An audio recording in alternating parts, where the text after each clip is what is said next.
Hare Krishna Mataji sun Prabhuji సండోత్ Pranam. మంగళాచరణ చేసి start చేద్దాం. ఓం అజ్ఞానతిమిరంధస్య జ్ఞానాంజనాశలాకయా చక్షురున్మిళితం యేన తస్మై శ్రీగురవే నమః. శ్రీచైతన్యమనోభీష్టం స్థాపితం యేన భూతలే స్వయం రూపः కదా మహ్యం దదాతి స్వపదాంతికం. వందేహం శ్రీగురో శ్రీయుతపదకమలం శ్రీగురూన్ వైష్ణవాంశ్చ శ్రీరూపం సాగ్రజాతాం సహగణ రఘునాథాన్వితం తం సజీవం సాద్వైతం సావధూతం పరిజన సహితం కృష్ణ చైతన్య దేవం శ్రీరాధా కృష్ణ పాదాన్ సహగణ లలితా శ్రీ విశాఖాన్వితాంశ్చ. హే కృష్ణ కరుణా సింధో దీనబంధో జగత్పతే గోపేశ గోపికా కాంత రాధా కాంత నమోస్తుతే. తప్త కాంచన గౌరాంగీ రాధే వృందావనేశ్వరి వృషభానుసుతే దేవి ప్రణమామి హరిప్రిये. నమో విష్ణుపాదాయ కృష్ణప్రేష్టాయ భూతలే శ్రీమతే భక్తివేదాంత స్వామినితి నామినే. నమస్తే సారస్వతే దేవే గౌరవాణి ప్రచారిణే నిర్విశేష శూన్యవాది పాశ్చాత్యదేశతారిణే.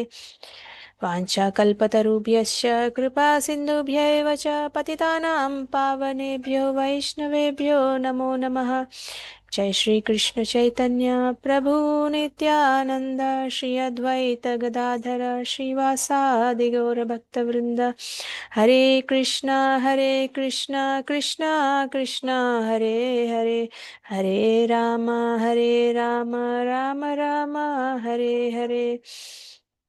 जय जय श्री चैतन्य जय नित्यानंद जय अद्वैत चंद्र जय गौर भक्तवृंद.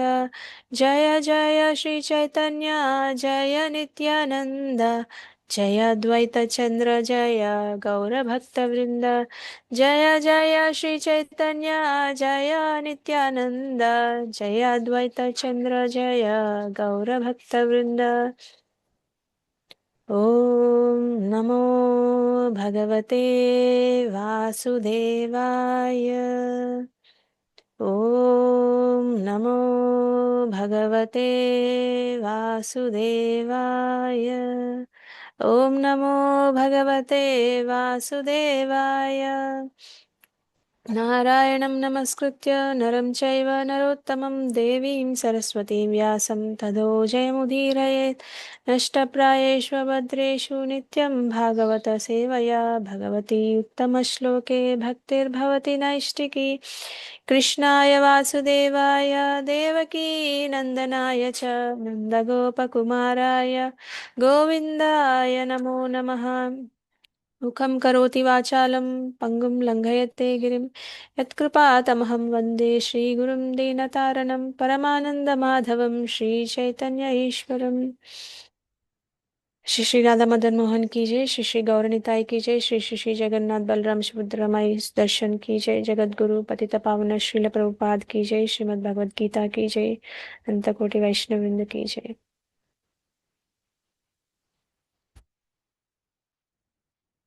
Thank you so much, Mataji and Prabhuji, for joining today's session. So, మనం 16th chapter లో ఉన్నాం. 16th chapter పేరేంటి? దైవాసుర సంపద్విభాగ యోగ. దైవాసుర సంపద్ విభాగ యోగ. అంటే కృష్ణ ఇక్కడ ఏం చెప్తున్నారంటే దైవీ గుణాలు అసురీ గుణాలు ఈ రెండు గుణాలు ఏంటి, ఆ రెండిటి మధ్య ఆ రెండు స్వభావాల మధ్య తేడా ఏంటి చెప్తున్నారనమాట.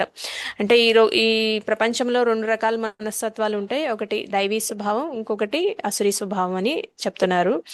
దైవీ స్వభావం ఉన్న వాళ్ళ గుణాలు ఏంటో కూడా చెప్పారు మనకి. వాళ్ళు ఏం చేస్తారు, వాళ్ళ గుణాల వల్ల వాళ్ళు భగవంతుణ్ణి అంగీకరిస్తారు, శాస్త్రం ప్రకారం జీవిస్తారు. ఇంకా వాళ్ళకి మనకి 26 లక్షణాలు చెప్పారు కదా, అవన్నీ ఉంటాయి అన్నమాట. అసురీ స్వభావం ఉన్న వాళ్ళు ఏం చేస్తారంటే భగవంతుణ్ణి యాక్సెప్ట్ చేయరు, రిజెక్ట్ చేస్తారనమాట. వాళ్ళు ఏమనుకుంటారంటే నేనే గొప్పవాడిని, నాకెవరు చెప్పేవాళ్ళు లేరు, అసలు దేవుడే లేడు అని కొంతమంది కూడా అనుకుంటారు. అసురీ స్వభావం ఉన్న వాళ్ళలో కొంతమంది భగవంతుని నమ్మరు అనమాట.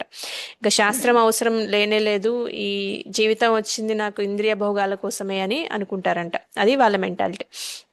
అయితే ఫస్ట్ 3 శ్లోకాస్లో దైవీ గుణాల గురించి చెప్పారు కృష్ణ. 4 నుంచి ఆసురి గుణాల గురించి చెప్పారు. తర్వాత అర్జునుడికి ఈ క్వశ్చన్ వస్తుంది అనమాట. అయితే నన్ను ఇప్పుడు యుద్ధం చేయమంటున్నారు, యుద్ధంలో నేను చాలా మందిని చంపేస్తాను కదా, నాలో కూడా ఆసురి గుణం ఉన్నట్టేనా అని అంటారనమాట. అప్పుడు వాళ్ళ లక్షణాల గురించి 10 నుంచి 20 వరకు చెప్తున్నారనమాట కృష్ణ. 10 నుంచి 20 వరకు వాళ్ళ యాక్టివిటీస్ ఎలా ఉంటాయి, వాళ్ళ యాటిట్యూడ్ ఎలా ఉంటుంది, వాళ్ళ లక్షణాలు ఎలా ఉంటాయి, వాళ్ళ కార్యక్రమాలు కార్యకలాపాలు ఎలా ఉంటాయి అనేది వివరంగా చెప్పారు. ఇంకా 19th 20 19 20 శ్లోకాస్లో ఏం చెప్తారంటే కృష్ణ, ఈ లక్షణాలు ఉండడం వల్ల వాళ్ళకి ఏ ఫలితం వస్తుంది అనేది చెప్తారనమాట. ఈ ఆశ్రీ స్వభావాలు ఉండడం వల్ల వాళ్ళకి ఈ ఫలితం ఏంటి అనేది కూడా చెప్తారనమాట మనకి. అయితే కృష్ణ మనకి 18th to 20thలో ఆశ్రీ స్వభావం గురించి, వాళ్ళకి ఉన్న లక్షణాల గురించి, వాళ్ళు దాంట్లో పూర్తిగా మునిగిపోయినప్పుడు భగవంతుణ్ణి ద్వేషించే స్థితికి వస్తారు, కాబట్టి అది చాలా డేంజరస్ స్టేజ్ అని కూడా చెప్తున్నారు. 18th శ్లోకంలో ఏం చెప్తున్నారో మనం ఒకసారి చూసి డిస్కస్ చేసుకుందాం. ఇప్పటి వరకు క్లియర్ గానే ఉంది కదా అందరికి? 16th chapter 17 shlokas. హరి బోల్. 18th ఒకసారి మనం డిసైడ్ చేసుకొని డిస్కస్ చేద్దాం.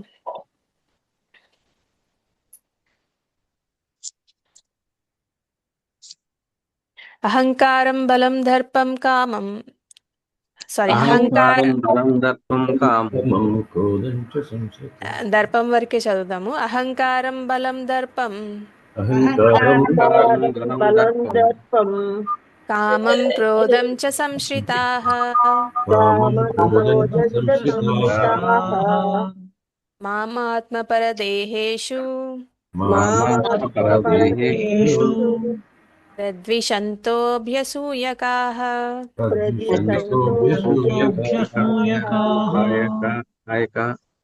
అహంకారం బలం దర్పం అహంకారం బలం దర్పం కామం క్రోధం చ సంశ్రితాః కామం క్రోధం చ సంశ్రితాః మామాత్మపరదేహేషు మామాత్మపరదేహేషు ప్రద్విషంతోభ్యసూయకాః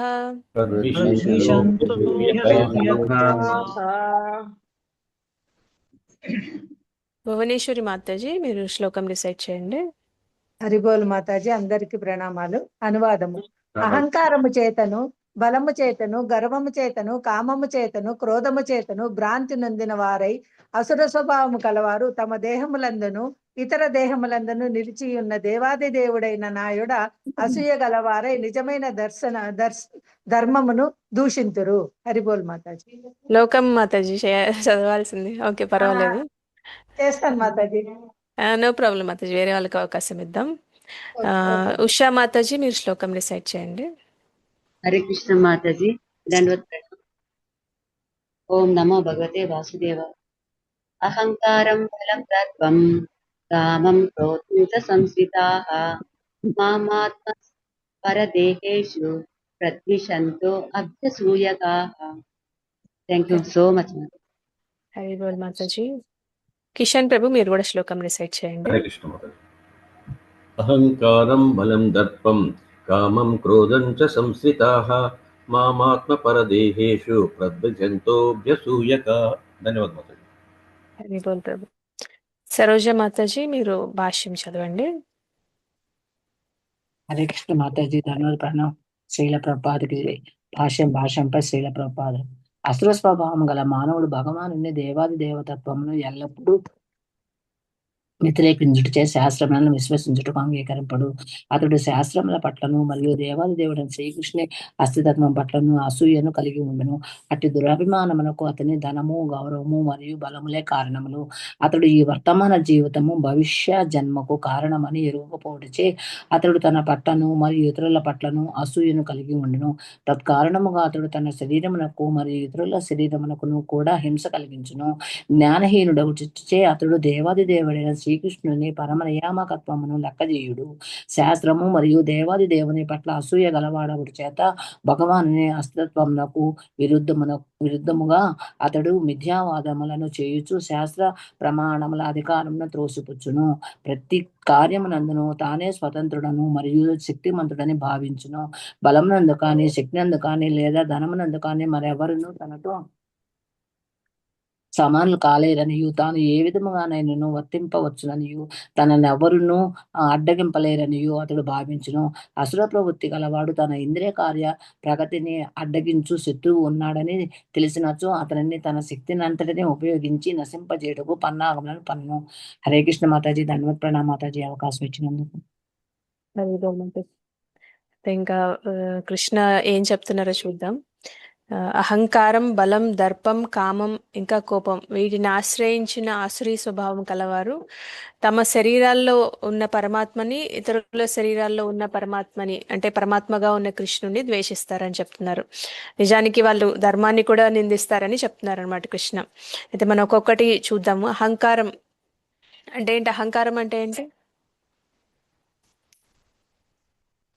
నేనే గొప్ప అనే గర్వం మాత్రం. నేనే గొప్ప, నాకే అన్నీ తెలుసు, నాకు మించిన వాళ్ళు లేరు అన్నట్టు. అది అసలు ఎక్కడి నుంచి వస్తుంది? ఆ గొప్ప అనే ఆ ఫీలింగ్ ఎక్కడి నుంచి వస్తుంది అసలు? అహంకారం మనసులో నుంచి మనసులోని ఇంకా వస్తుంది మాతాజీ, కాదు మన ఆలోచనలోని ఇంకా వస్తుంది, కాదు బుద్ధి ఒకరిని బుద్ధి చూసినప్పుడు బుద్ధి వస్తుంది. మాతాజీ. బుద్ధిలో నుంచి మేడం. కాదు. నేనులో నుంచి వస్తుంది. నేను శరీరం అనుకునే భావం నుంచి వస్తుంది అనమాట. అహంకారం అంటే మిథ్యాహంకారం, ఫాల్స్ ఈగో అంటారు కదా. అది ఎలా ఎక్కడి నుంచి వస్తుంది అంటే నేను ఈ శరీరం అని భావన ఉండడం వల్ల వస్తుందంట. ఆ శరీరం అనే భావన ఉండడం వల్లే నేను ఇంత చదువుకున్నాను, నాకు ఇంత డబ్బులు ఉన్నాయి, నేను ఈ పొజిషన్లో ఉన్నాను, నాకు ఇంత అందం ఉంది, నాకు ఇంత పరిపతి ఉంది, లేదంటే నాకు ఇంతమంది కుటుంబ సభ్యులు బలగం ఇంతమంది ఉన్నారు అనేది శరీరం అనుకోవడం వల్లేనా? అనుకోవడం వల్ల కాదా? అనుకోవడం వల్లే మాతాజీ. అదే అసలు మనం ఎప్పుడైనా అహంకారం, ఫాల్స్ ఈగో అనేది, మిథ్యాహంకారం అనేది ఎప్పుడైనా విన్నామంటే మిగతావన్నీ వస్తాయి. అవన్నిటికీ మూలం ఏంటంటే మనం శరీరం అనుకోవడం వల్లే వస్తాయి అన్నమాట. మనం శరీరం కాదు అనుకుంటే ఇవన్నీ టెంపరీ, నేను వచ్చిన పర్పస్ ఏంటి అనేది అర్థమవుతుంది కదా. అవుతుందా? అవును మాతాజీ, అవుతుంది మాతాజీ, అనుకుంటే అవుతుంది మాతాజీ. కానీ మనం వింటున్నాం కానీ అది ఎంతవరకు మనం ఆచరిస్తున్నాం అనేది, అంత రియలైజేషన్ వచ్చిందనేది మనల్ని మనం తర్కించుకొని చూస్తే తెలుస్తుంది అనమాట. సో అహంకారం అని ఎప్పుడు వచ్చిన వర్డ్ మనం ఇది గుర్తుంచుకోవాలన్నమాట. మన శరీరం అనుకోవడం వల్లే మనకి ప్రాబ్లమ్స్ అన్నీ వస్తున్నాయి. కాబట్టి ఇవన్నీ నాకు ఇంత చదువు ఉంది, నాకు ఇంత ఆస్తి ఉంది, నాకు ఇంతమంది ప్రయోజకులైన పిల్లలు ఉన్నారు, లేదంటే నేను ఇంత పెద్ద మంచి పొజిషన్లో ఉన్నాను, నేను చాలా అందంగా ఉంటాను, ఇవన్నీ శరీరానికి సంబంధించినవి అన్నమాట.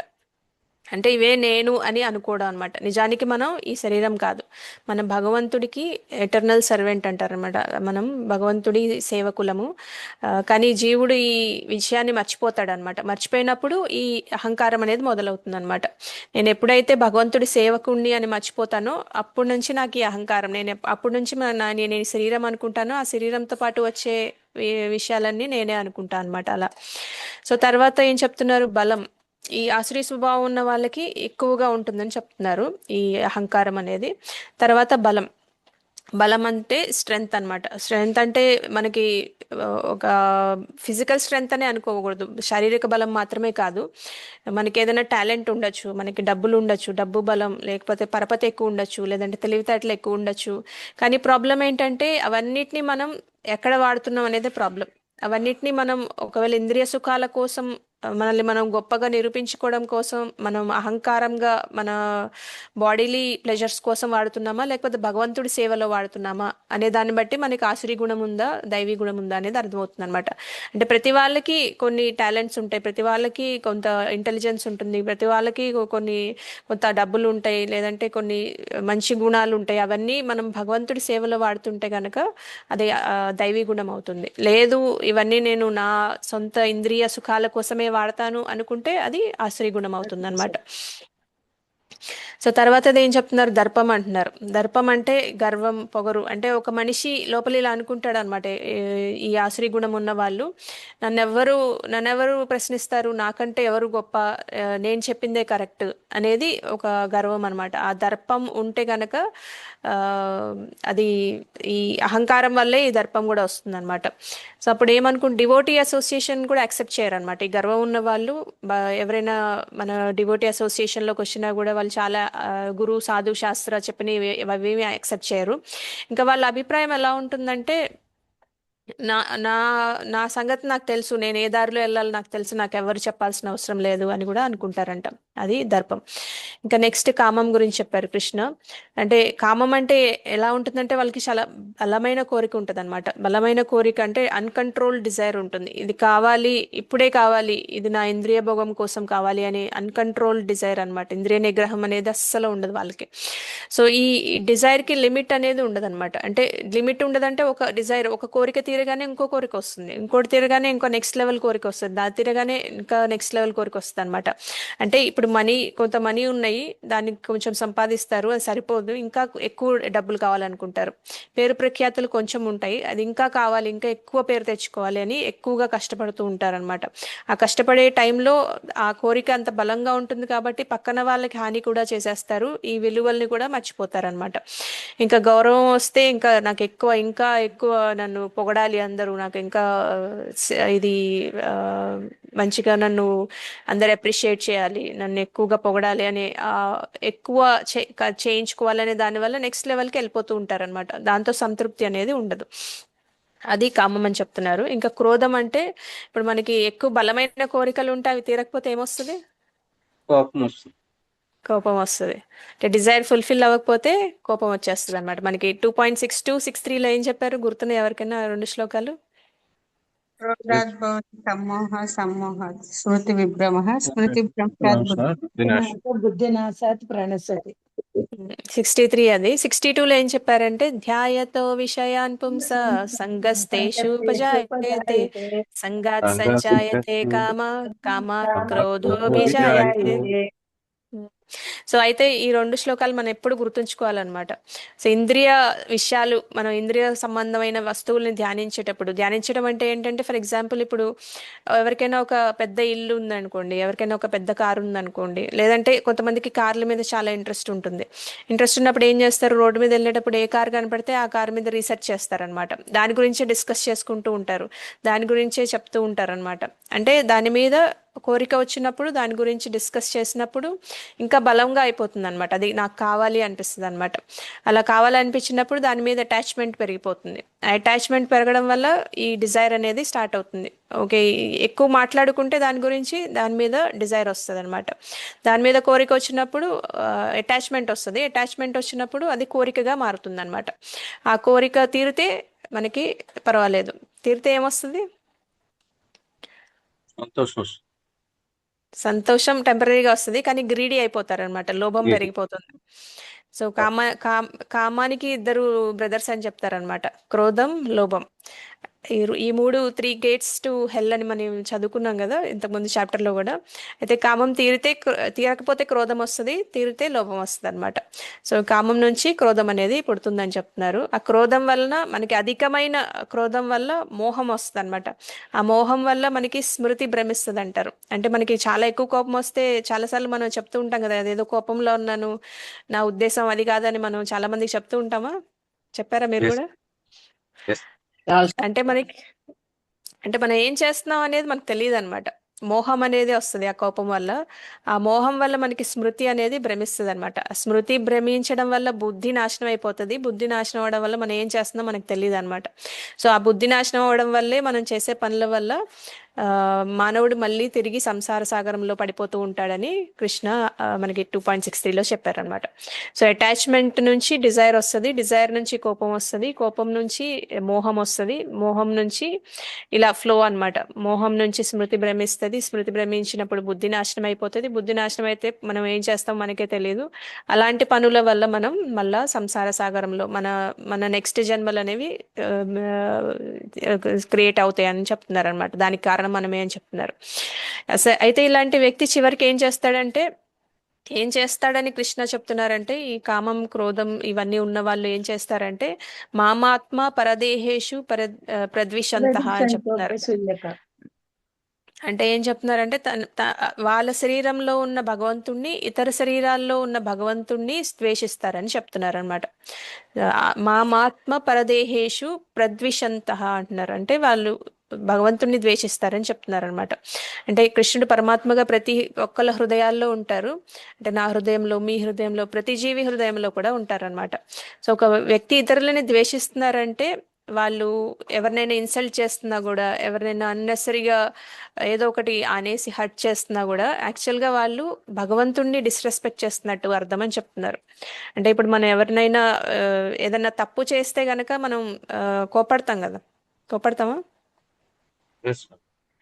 సో ఆ కోపం సత్యం ప్రియహితం అయి ఉంటే పర్వాలేదంట.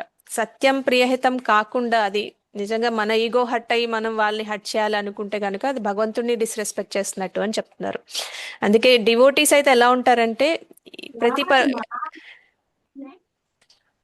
డివోటీస్ ఎలా ఉంటారంటే ప్రతి పర్సన్కి, ప్రతి వ్యక్తికి షార్ట్ కమింగ్స్ ఉంటాయి, ఎవరు పర్ఫెక్ట్ కాదు అని వాళ్ళు అనుకుంటారు. అండ్ ఇంకా ప్రతి ఒక్క జీవి భగవంతుడి అంశ అని వాళ్ళకి అండర్స్టాండింగ్ ఉంటుందన్నమాట. ఈ వ్యక్తి హృదయంలో కూడా పరమాత్మ ఉంటారు అనే ఒక విజన్ అనేది ఉంటుందన్నమాట. దానివల్ల వాళ్ళకి వినయం వస్తుంది. కోపం కన్నా ఎక్కువ వాళ్ళకి అండర్స్టాండింగ్ వల్ల వాళ్ళకి వినయం అనేది ఉంటుందన్నమాట. కాకపోతే ఆసురీ గుణం ఉన్న వాళ్ళలో ఏమవుతుందంటే ఇతను నాకన్నా ఎక్కువ అయిపోతాడా, ఇతను నాకు శత్రువులా ఉన్నాడు, ఇతను నా ఇంద్రియ భోగాలకి అడ్డం వస్తున్నాడు, ఇతన్ని నేను ఏదో ఒకటి చేయాలి అని అన్నెసరీగా ఏదో ఒకటి మాట్లాడేయడం అలాంటివి చేస్తూ ఉంటారు. సో దాని గురించి చెప్తున్నారు అనమాట కృష్ణ. వాళ్ళు భగవంతుణ్ణి ద్వేషిస్తారు. ఎలా ద్వేషిస్తారంటే ఆ పర్సన్ని ద్వేషించడం వల్ల భగవంతుణ్ణి కూడా ద్వేషిస్తున్నారు అని చెప్తున్నారు. ఇంకా అభ్యసూయక అంటున్నారు. అంటే ఇది అసూయ అనమాట. అసూయ అంటే ఎలా ఉంటుందంటే వాళ్ళకి భగవంతుడి మీద అసూయ ఉంటుందంట. ఎందుకు కృష్ణుడే సుప్రీం, ఎందుకు కృష్ణుడే దేవాది దేవుడు, నేనెందుకు కాదు అని ఒక దీంట్లో ఉంటారంట. కాంపిటేటివ్ స్పిరిట్తో ఉంటారని చెప్తున్నారు.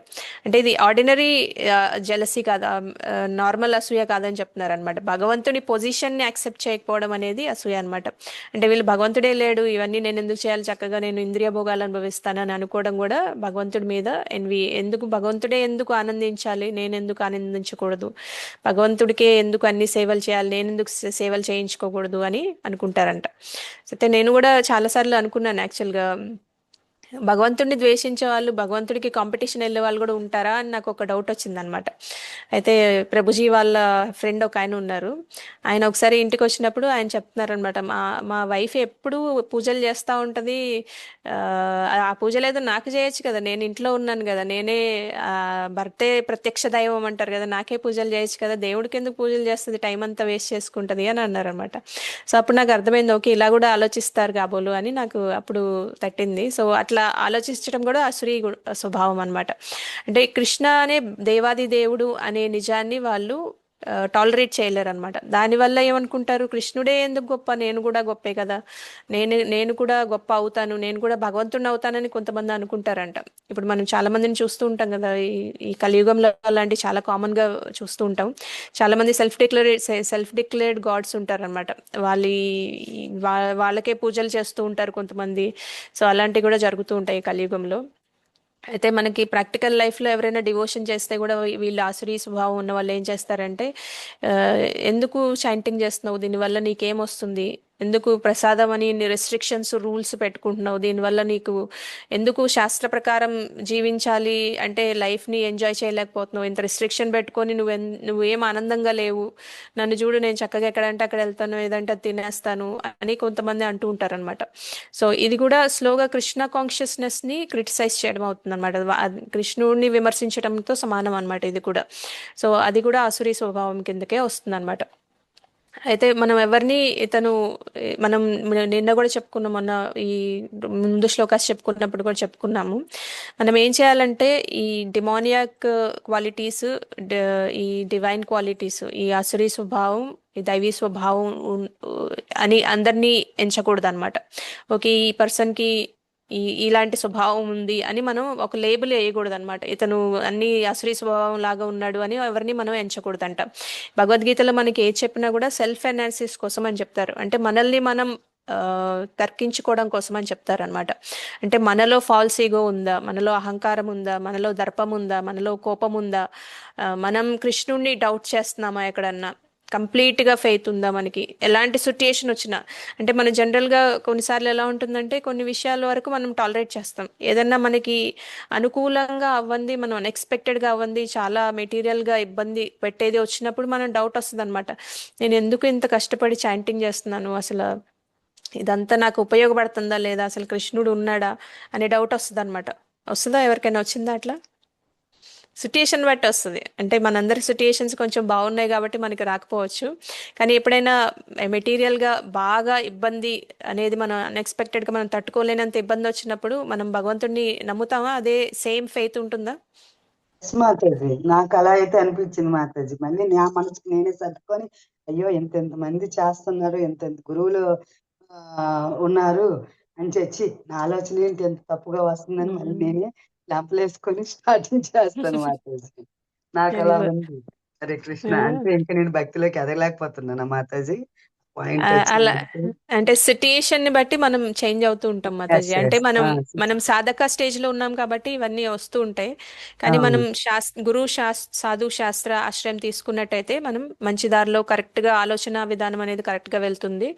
మనం డైవర్ట్ అవ్వకుండా, డిస్ట్రాక్ట్ అవ్వకుండా, వేరే దారిలోకి వెళ్లకుండా ఉన్న దారిలో కరెక్ట్ గా కంటిన్యూ అవడానికి అవకాశం ఉంటుంది మాతాజీ. అలాగే అక్కడ ప్రభుజీ చెప్తే మీరు కంటిన్యూగా క్లాసులు వింటుండండి, భక్తుల సాంగత్యంలో ఉంటుండండి. అలా మీరు ఏం కానీ క్లాసులు మిస్ అయితే మీకు మైండ్ అయిపోద్ది, అవును, డైవర్ట్ అయిపోతుంది. డైవర్ట్ అయిపోద్ది. క్లాసులు వింటుండండి. ఏదో ఒకటి మన క్లాస్ అనే కాదు, అది విశాఖపట్నం మాతాజీ. హరే కృష్ణ. ఓకే మాతాజీ.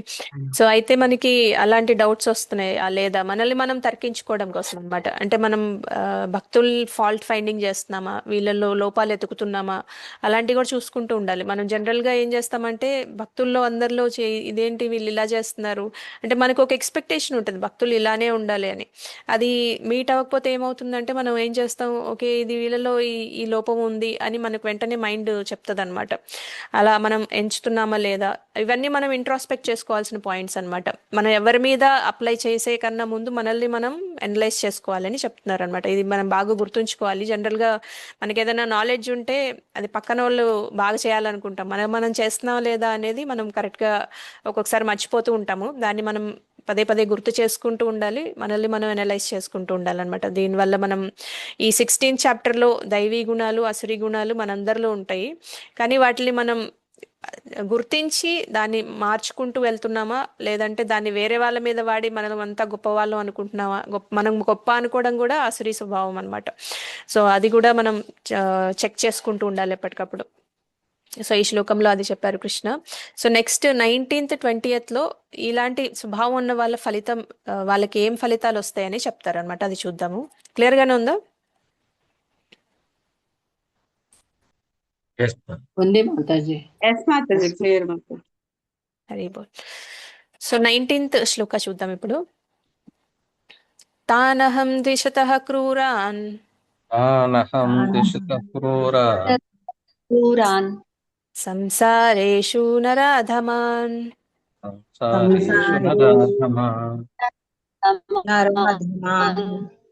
క్షిపామ్యజశ్రమశుభాన్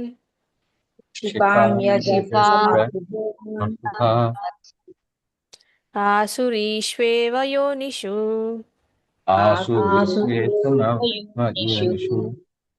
తానహం ద్విషతః క్రూరాన్ సంసారేషు నరాధమాన్ క్షిపామ్యజశ్రమశుభాన్ ఆసురీష్వేవ యోనిషు.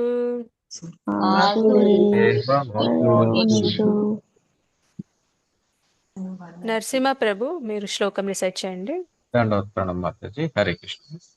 తానహం ద్విషతః క్రూరా సంసారేషు నరాధమాన్ క్షిపామ్యజస్రమాశుభాన్ ఆసురీష్వేవ యోనిషు. హరే కృష్ణ. హరి బోల్ ప్రభుజీ. పుష్పలత మాతాజీ మీరు కూడా శ్లోకం రిసైట్ చేయండి. శ్లోకం రాదు మాతాజీ, సారీ. అనువాదం చదవండి మాతాజీ అయితే. ఓకే, హరే కృష్ణ మాతాజీ. ధన్యవాదాలు. అసూయ కలిగినట్టు క్రూరులైనట్టు నరాధములైనట్టు వారిని వివిధ వివిధ అసుర జన్మలనేది సంసార సాగరమున నేను శాశ్వతముగా పడద్రోయుచున్నాను. హరే కృష్ణ మాతాజీ. ధన్యవాదాలు. హరి బోల్ మాతాజీ. సరోజ మాతాజీ మీరు శ్లోకం రిసైట్ చేయండి. హరే కృష్ణ మాతాజీ. ధన్యవాద ప్రణామ మాతాజీ. శ్రీల ప్రభుపాదకి జై. తానహం ద్విషతః క్రూరాన్ సంసారేషు నరాధమాన్ క్షిపామ్యజ శ్రమసుభాన్ ఆసురీష్వేవ యోనిషు. హరే కృష్ణ మాతాజీ. ధన్యవాద ప్రణామ. హరి బోల్ మాతాజీ. ఇక్కడ కొన్ని దగ్గరలో బ్రేక్ చేసుకుంటే ఈజీగా ఉంటుంది మాతాజీ. క్షిపామి అజస్ర అని చదివితే ఈజీగా ఉంటుంది. క్షిపామి అజస్ర శుభాన్ ఆసురీష్వేవ యోనిష్. థ్యాంక్ యూ మాతాజీ. హరి బోల్. మోహిని మాతాజీ మీరు భాష్యం చదవండి. హరే కృష్ణ మాతాజీ. భాష్యంపై శ్రీల ప్రభుపాదకి జై.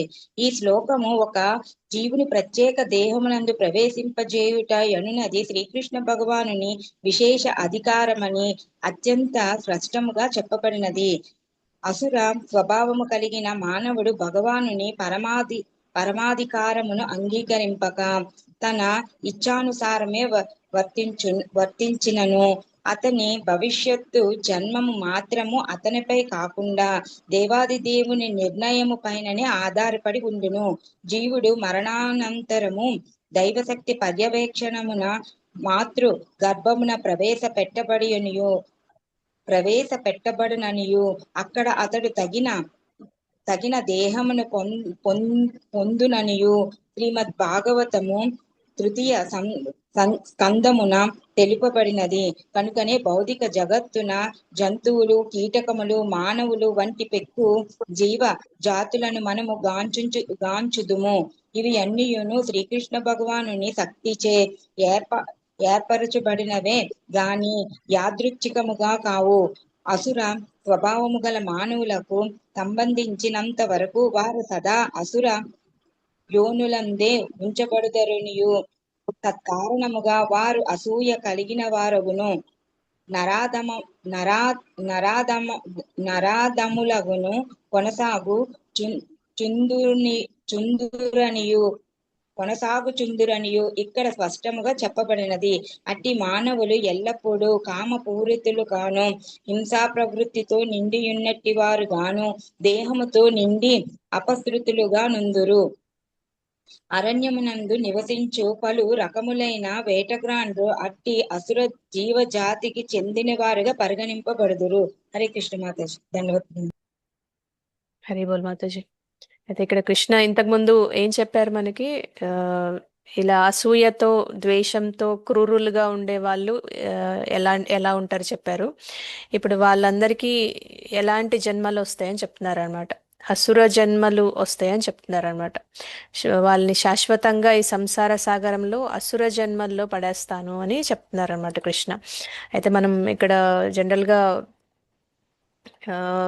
నన్ను ద్వేషించే వాళ్ళు, క్రూరమైన స్వభావంతో ఉండేవాళ్ళు, మానవుల్లో అధమమైన వాళ్ళని ఈ సంసారంలో పడేస్తాను, మళ్ళీ మళ్ళీ సంసారంలో పుడుతూ ఉంటారు, కానీ పుట్టేది కూడా అసుర జన్మల్లో పుడుతూ ఉంటారని చెప్తున్నారు అనమాట. అంటే వాళ్ళకి అసురీ గుణాలు ఉన్నాయి కాబట్టి వాళ్ళు అసుర జన్మల్లోకి వెళ్ళిపోతారని చెప్తున్నారు.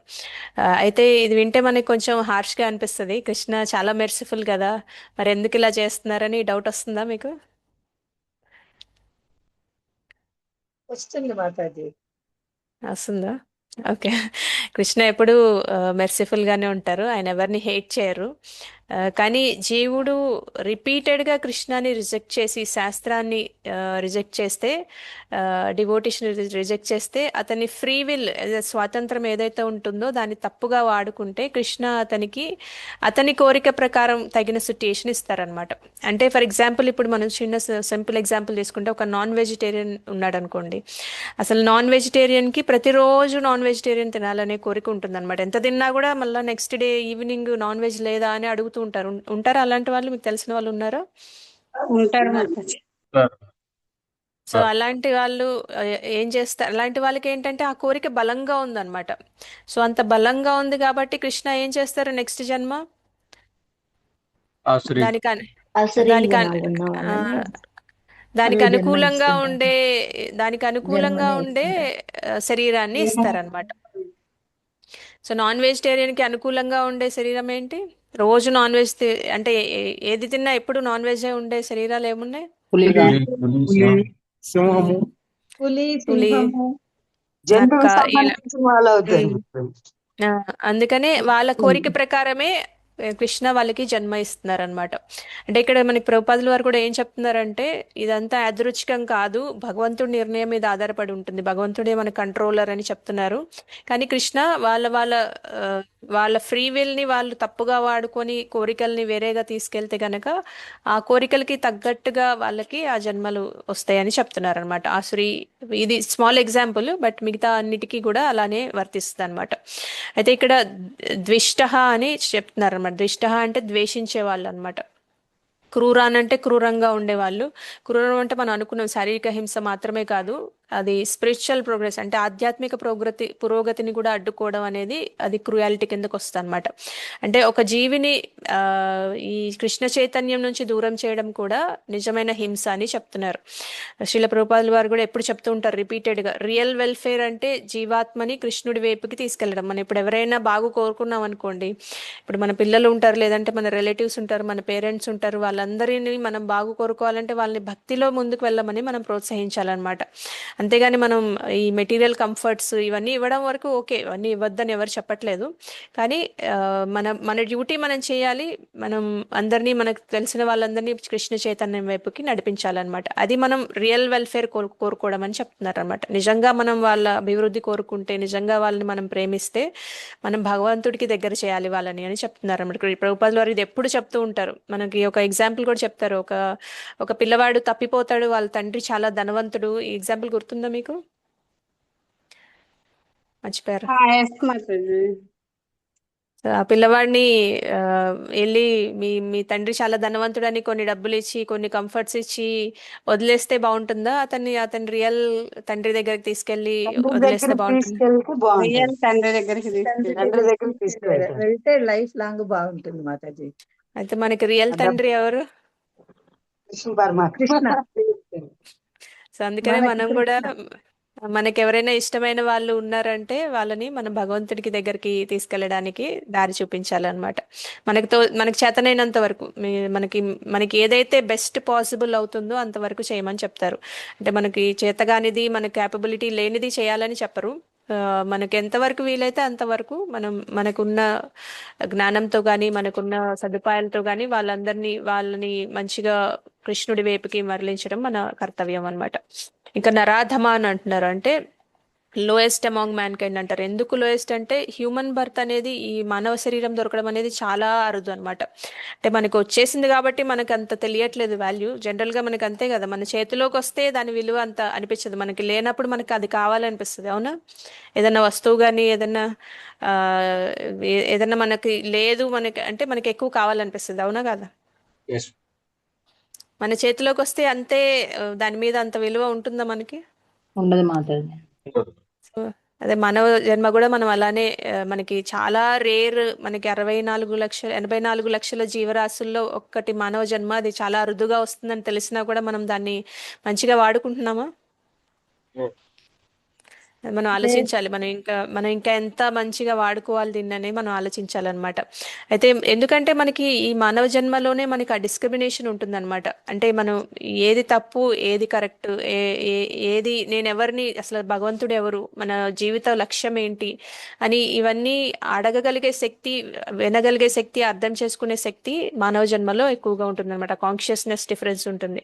అదే ఇప్పుడు మనం ఏ జంతువుగానో, పురుగుగానో, ఎలానో పుట్టామనుకోండి, అది ఉంటుందా? మనం ఆ క్వశ్చన్ ఎవరైనా మనకి చెప్పినా కూడా అర్థమవుతుందా? కాదు. కాదు మాతాజీ. అందుకనే హ్యూమన్ ఇంటెలిజెన్స్ ని మనం కేవలం ఈ 4 ఉంటాయి కదా, ఈటింగ్, స్లీపింగ్, మేటింగ్, డిఫెండింగ్, వీటి కోసమే వాడకుండా ఆ, మనం అంటే అలా చేస్తే గనక మనం జనరల్గా జంతువులు ఎలా చేస్తున్నాయి మనం అలా చేస్తే జంతువుల్లాగా బతుకుతున్నట్టు అర్థం అంట. అందుకనే హ్యూమన్ బాడీ ఉన్నా కూడా కాన్షియస్నెస్ యానిమల్ లాగే ఉంటే గనక అది చాలా దురదృష్టకరమని ప్రభుపాదులు వారు ఎప్పుడు చెప్తూ ఉంటారు. సో మనం ఎప్పుడు అనుకోవాలన్నమాట, ఓకే నేను హ్యూమన్ బాడీ, ఈ హ్యూమన్ జన్మ నాకు ఇంత మానవ జన్మ ఇంత రేర్, 84 లక్షల జీవరాశులు ఇంత రేర్ అయిన జన్మ నాకు వచ్చింది, నేను చక్కగా దీన్ని వాడుకొని భగవద్ధామానికి వెళ్ళిపోవాలి అని అనుకోవాలన్నమాట మనం. ఇంకా క్షిపామి అజస్రం అంటున్నారు, అంటే ఆయన ఏమంటున్నారంటే మళ్ళీ మళ్ళీ ఈ అసుర జన్మల్లోకి పంపిస్తాను ఇలాంటి వాళ్ళని అని చెప్తున్నారు. అంటే ఇది పనిష్మెంట్ లాగా అనిపించినా కూడా యాక్చువల్గా లా ఆఫ్ కర్మ అని ఉంటుందన్నమాట. కృష్ణ సూపర్విజన్లో లా ఆఫ్ కర్మ అనేది ఉంటుంది. ఆ లా ఆఫ్ కర్మ ప్రకారం ఇప్పుడు ఎలా అయితే మనకి క్రిమినల్ లాస్, ఈ డొమెస్టిక్ లాస్ ఇవన్నీ ఉంటాయి కదా మనకి. సో ఇప్పుడు జనరల్గా మనం రోడ్డు మీద వెళ్తున్నా కూడా ట్రాఫిక్ సిగ్నల్ అనేది ఉంటుంది. ట్రాఫిక్ సిగ్నల్ క్రాస్ చేసిన వాళ్ళకి ఫైన్ పడుతుందా లేదా? పడుతుంది. సో అలానే దొంగతనం చేసిన వాళ్ళకి శిక్ష ఉంటుంది. అట్లా ఏదైతే లా ప్రకారం కాకుండా దానికి విరుద్ధంగా వెళ్ళే వాళ్ళకి శిక్ష అనేది ఉంటుంది. అలానే ఈ కర్మకు కూడా ఒక లా క్రియేట్ చేశారు కృష్ణ. అది తప్పిన వాళ్ళకి దాని ప్రకారం పనిష్మెంట్ అనేది ఉంటుంది అనమాట. అది కూడా మన కృష్ణ మన కోరిక ప్రకారమే శాంక్షన్ చేస్తారు అని మనం ఇందాక ఎగ్జాంపుల్లో కూడా చూసాం కదా, నాన్ వెజిటేరియన్ ఎగ్జాంపుల్లో కూడా. అయితే మనం కృష్ణాని మర్చిపోయి మనం ఇండిపెండెంట్ గా ఎంజాయ్ చేయాలని అనుకుంటున్నామా, లేదంటే ఈ మెటీరియల్ నేచర్ లో నా మెంటానికి తగ్గ బాడీ తీసుకొని ఇస్తారంట. అంటే మనం ఎలా ఎంజాయ్ చేయాలనుకుంటామో దానికి తగ్గట్టుగా ఆ బాడీని ఇస్తున్నారని చెప్తున్నారు అనమాట. అలాగా రిపీటెడ్ గా పదే పదే ఇలాంటి జన్మల్లో, ఈ ఆసురీ జన్మల్లో తిరుగుతారు, ఆసురీ జన్మలు తీసుకుంటారు అని చెప్తున్నారు. ఆసురీ స్వభావం ఉన్న వాళ్ళు ఇది ఫలితం అని చెప్తున్నారు అనమాట కృష్ణ ఈ శ్లోకంలో. ఇంకా ఈ డిమోనియాక్ స్పీషీస్ ఏవైతే ఉంటాయో వాళ్ళ కాన్షియస్నెస్ కి తగ్గట్టుగా, అంటే వాళ్ళు ఇప్పుడు మానవ జన్మలో ఉన్నా కూడా ఆ చేతన అనేది లేదు వాళ్ళకి, దాని ప్రకారమే వాళ్ళు నెక్స్ట్ జన్మ ఉంటుందని చెప్తున్నారు అనమాట. ఎప్పుడైతే మనకి కృష్ణ కాన్షియస్నెస్, కృష్ణ చైతన్యం ఛాన్స్ తక్కువ ఉంటుందో, సెన్స్ ఎంజాయ్మెంట్ అంటే ఇంద్రియ భోగం మీద ఎక్కువ ఆసక్తి ఉంటుందో, అప్పుడు మనం ఏం చేస్తామంటే ఈ క్రూయల్గా ఉంటాం అనమాట. ఈ చాలా క్రూరంగా ఉంటాము, చాలా గర్వంగా ఉంటాము. ఇవన్నీ ఉండడం వల్ల భగవంతుడిని కూడా యాక్సెప్ట్ చేయరు. అలాంటప్పుడు ఏమవుతుందంటే వాళ్ళకి అలాంటి తగిన సిట్యుయేషన్స్, తగిన సర్కమ్స్టాన్సెస్, అలాంటి అనుకూలంగా ఉండే జన్మలు అనేది కృష్ణ ఇస్తారని చెప్తున్నారు. ఇక్కడ మనం ఇంకోటి గుర్తుంచుకోవాలి, కృష్ణ దీన్ని పనిష్మెంట్ కోసం ఇవ్వట్లేదు, కరెక్షన్ కోసం ఇస్తున్నారు అనమాట. ఇప్పుడు ఎలా అయితే మనం ఇప్పుడు ఎవరైనా దొంగతనం చేస్తే వాళ్ళని జైల్లో పెడతారు కదా, జైల్లో పెట్టడానికి కారణం ఏంటి? తప్పు తెలుసుకుని వాళ్ళలో పరివర్తన రావాలి అని పరివర్తన కోసం. సో అందుకనే కృష్ణ ఇది కూడా పరివర్తన కోసమే ఇస్తున్నారు. అంటే ఎప్పుడైనా తండ్రి పిల్లవాడిని డిసిప్లిన్ చేస్తే అది తండ్రి పిల్లవాడిని హేట్ చేస్తున్నట్ట కాదు మాతాజీ, పిల్లవాడే మార్పు రావాలనే కోరుకుంటారు. సో అలానే మనం పిల్లల్ని ఎలా అయితే మనం ఎప్పుడు ఎన్ని తప్పులు చేసినా సరే మనం వాళ్ళకి ఒక అవకాశం ఇస్తాం, వాళ్ళని సరిదిద్దాలని ట్రై చేస్తూ ఉంటాం కదా, అలానే కృష్ణ ఈ మెటీరియల్ నేచర్, ఈ ప్రకృతి ద్వారా మనకి ఒక పాఠం అనేది ఇస్తారనమాట. సో అందుకనే కాకపోతే ఏంటంటే ఈ స్టబ్బర్న్ సోల్స్ ఎవరైతే ఉంటారో అగైన్ ప్రతిసారి అదే మెంటాలిటీని మెయింటైన్ చేస్తే కనుక డిగ్రేడేషన్ అనేది అవుతూ ఉంటుందని చెప్తున్నారు అనమాట. ఇంకా లోయర్ స్పీషీస్లో, అంటే డిమానిక్ స్పీషీస్లో ఆసురీ జన్మలు తీసుకుంటూ ఉంటారని చెప్తున్నారు అనమాట. సో ఫలితం అది అని చెప్తున్నారు. నెక్స్ట్ శ్లోకం రేపు చూద్దామా, 16.20, 7:59. క్లియర్ గానే ఉందా? ఏమైనా క్వశ్చన్స్ ఉంటే అడగండి.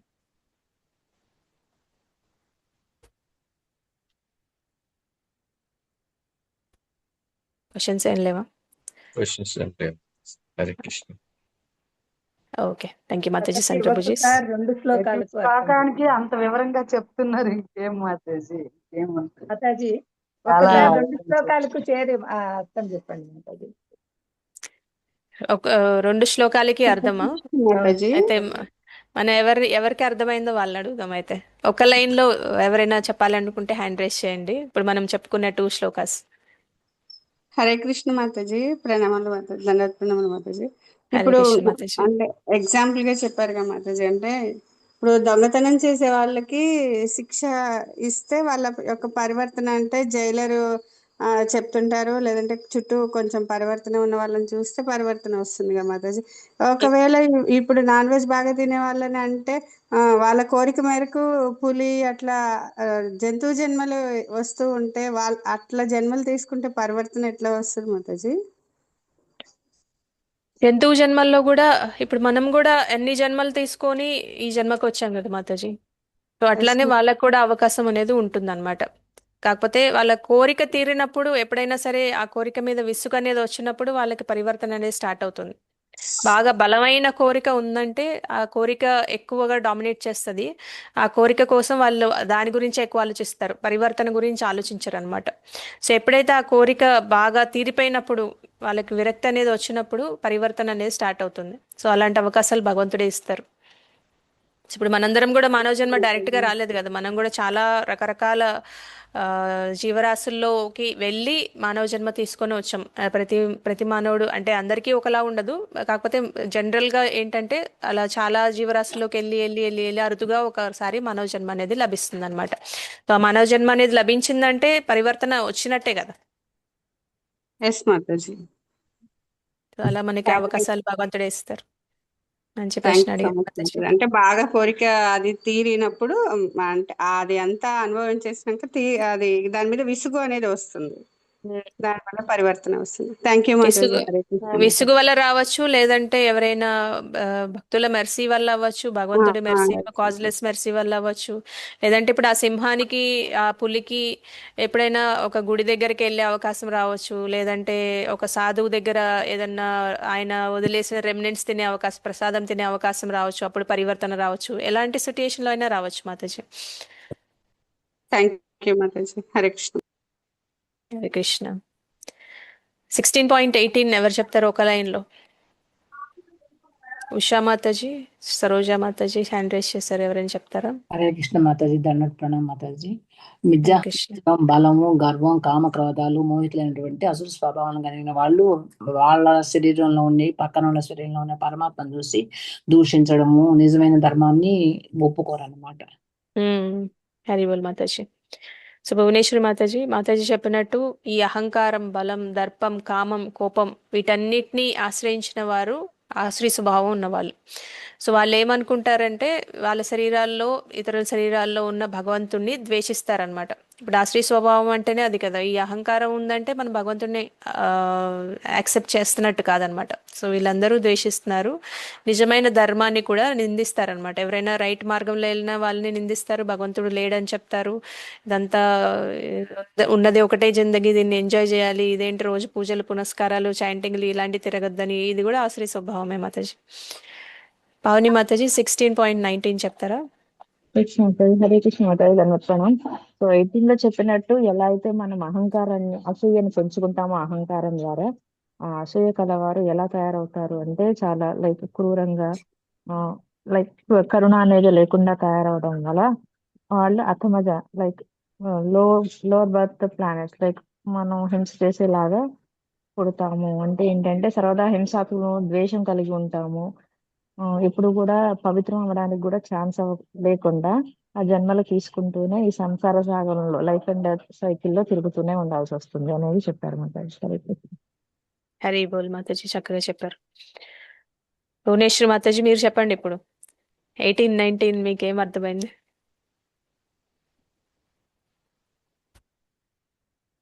ఉన్నారా మాతాజీ? మన కోరికలను బట్టే మన జన్మలు ఉంటాయి అని అర్థమైంది మాతాజీ. మనం ఏ కోరికలు కోరుతామో, భక్తికి సంబంధించిన దాంట్లో క్రూరంగా ఉండాలా అనేసి కానీ, ఒక జంతువు మాంసం తినాలా ఇట్లాంటి విషయాల్లో కానీ మనం ఎలా ఎక్కువ దానిపైన కాన్సన్ట్రేషన్ చేస్తూ దాని గురించి ఆలోచిస్తాము. మరు జన్మలో మనకు అలాంటి జన్మలే వస్తాయి అనేసి అర్థమైంది మాతాజీ. సో అయితే మనకి ఆసురి గుణాలు దైవీ గుణాలు ఎందుకు చెప్పారంటే మనందరిలో ఆసురి గుణాలు ఉంటాయి. వాటన్నిటి నుంచి బయటకెళ్ళి మనం దైవీ గుణాల్లోకి వెళ్ళి భగవద్ధామానికి భగవంతుని చేరుకోవాలి, భగవంతుడి సేవ చేయాలి అనే ఉద్దేశం మనం దీని నుంచి నేర్చుకోవాలన్నమాట. ఈ చాప్టర్ నుంచి మనం నేర్చుకోవాల్సింది ఏంటంటే మనందరిలో ఎంతో కొంత మనం ఫుల్గా మనం క్రూరంగా మనం జంతువుల్ని చంపేసి తినట్లేదు, కానీ మనకు కూడా కొన్ని ఆసురి గుణాలు ఉంటాయి అన్నమాట. వాటన్నిటిని మనం ఎప్పుడూ చెక్ చేసుకుంటూ ఉండాలి. చెక్ చేసుకో ఎప్పుడైనా మనకు బాగా కోపం వచ్చినప్పుడు మనం అర్థం చేసుకోవాలన్నమాట. ఓకే, నా ఆసురి గుణం పెరిగిపోతుంది, నేను ఇంకో 2 మాలలు ఎక్కువ జపం చేసుకోవాలి, లేదంటే చక్కగా అసోసియేషన్ తీసుకోవాలి, లేదా భగవద్ దర్శనానికి వెళ్ళాలి అని అలా మనం కంట్రోల్ చేసుకుంటూ ఉండాలన్నమాట. లేకపోతే ఏమవుతుందంటే మనల్ని మనం చెక్ చేసుకోకపోతే మనం రైట్ దారిలో వెళ్తున్నామని మనం అనుకుంటూ ఉంటాము. దానివల్ల మనకు ఆసురి గుణాలు పెరిగిపోయే ఛాన్సెస్ ఎక్కువ ఉంటాయి. మెల్లగా మనం భగవంతుడికి దూరం అయిపోతాం అనమాట. అంటే ఈ ఆసురి గుణాలు ఉన్న వాళ్ళు భగవంతుడికి చాలా దూరంగా ఉంటారు. దైవీ గుణాలు పెరిగే కొద్దీ మనం భగవంతుడికి దగ్గర అవుతూ ఉంటాం అనమాట. సో మనం దాని నుంచి దీంట్లోకి వెళ్ళాలని మనకి భగవంతుడు ఇవన్నీ చెప్తున్నారు. ఇవన్నీ మనల్ని మనం ఉద్ధరించుకోవడానికి వాడుకోవాలి, పక్కన వాళ్ళని తప్పు పట్టడానికి వాడకూడదు అనేది కూడా మనం మళ్ళీ మళ్ళీ గుర్తు చేసుకుంటూ ఉండాలన్నమాట.